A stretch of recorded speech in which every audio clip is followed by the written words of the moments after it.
اها. أمم. ايه، ايوه تمام فهمت عليك. انا يعني لازم اقنع الزبائن. تمام، اوكي يلا اوكي، ولا يهمك. بكره الساعه 10 بكون انا بالمكتب. اوكي تمام. يلا باي.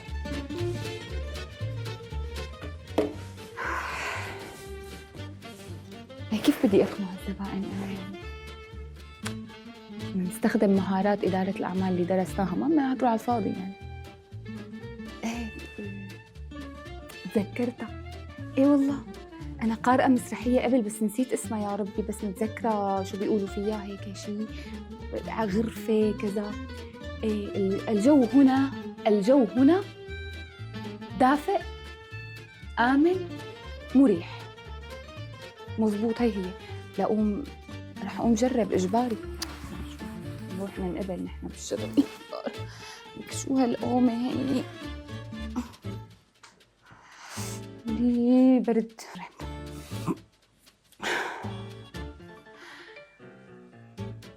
لازم أكون فايتة من برا مع العالم. أنا صح. يلا بطلع. أهلا وسهلا. تفضلوا. أهلا وسهلا. طبعا أهلا وسهلا فيكم، أهلا وسهلا بكم. شو أهلا وسهلا بكم؟ أنا شو رايحة قدم برنامج؟ أنا رايحة أعرفهم على البيت يعني. خلص بعيد. تفضلوا. أهلا وسهلا يا جماعة. تفضلوا. أهلا وسهلا فيكم بهالجنة الصغيرة. هي صح جنة صغيرة، بس يعني لا تفكروا هيك إن هي بس صغيرة، بالعكس الجو هون دافئ مريح آمن. يعني الأمان هون محسوس. الدفى ملموس. الهدوء نسبي حسب اشتراك المولدة أحياناً. دائماً. تفضلوا يا جماعة. هلأ من هني بتشوفوا غرفة الاسترخاء. هلأ هي معروفة باسم غرفة القعدة. طبعاً أنا بالنسبة إلي بسميها غرفة التأمل القصري.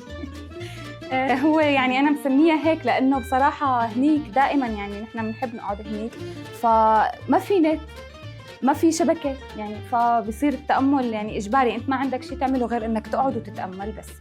إيه يا جماعة، طبعاً نحن عنا هلأ هون السقف طبعاً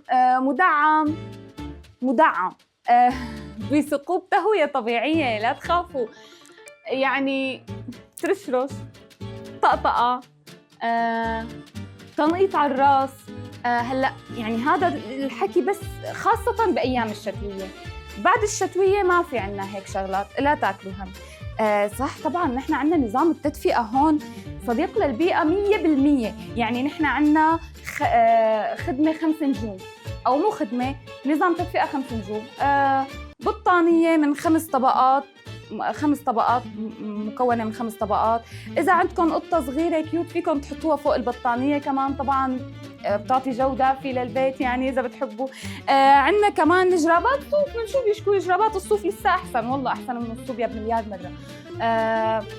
شو كمان عندنا؟ عندنا كمان في هذا اللي بيستخدموه كيس المي السخن. أنا بصراحة ما عندي منه، ما قدرت وصي عليه من شيئين. إذا أنتم بتقدروا توصوا عليه من شيئين يعني جيبوه عادي. فيكم تستخدموه، كتير ممتاز، صديق للبيئة 100%. لا نحن المكيفات شو يا أخي؟ مكيفات لا، نحن ناس قلبنا دافي من الله، ما في داعي للمكيفات. شو عم تحكي؟ ولو طبعاً يا جماعة هلأ بننتقل على أهم منطقة بالبيت كله صراحة، المطبخ عندنا مو مثل أي مطبخ. هذا المطبخ بهذا البيت مجهز بأحدث صيحات التقنية. يعني مثلاً الغاز بيشتغل ساعة وبيختفي له يومين، يعني مثل الحب بيجي فجأة وبيختفي بلا سبب. لا تخافوا يا جماعة، لا تخافوا. هذا مو حرامي. هذا جارنا أبو إياد. الله يصلحك يا أبو إياد، الله لا يسامحك يا أبو إياد. هذا أبو إياد بيطلع بس لما تنطفى الكهرباء. دائما هي الدقدقة منه لأبو إياد حصرا، دائما بس تطفي الكهرباء هو بتلاقوه عم يدقدق. يعني العادي الجو طبيعي وتمام ولا تخافوا. والمهم الحمد لله الجو هون مريح آمن دافئ مثل ما بيقولوا بالتلفزيون الرسمي. العمى، حتى الشمعة طفت من كتر الكذب.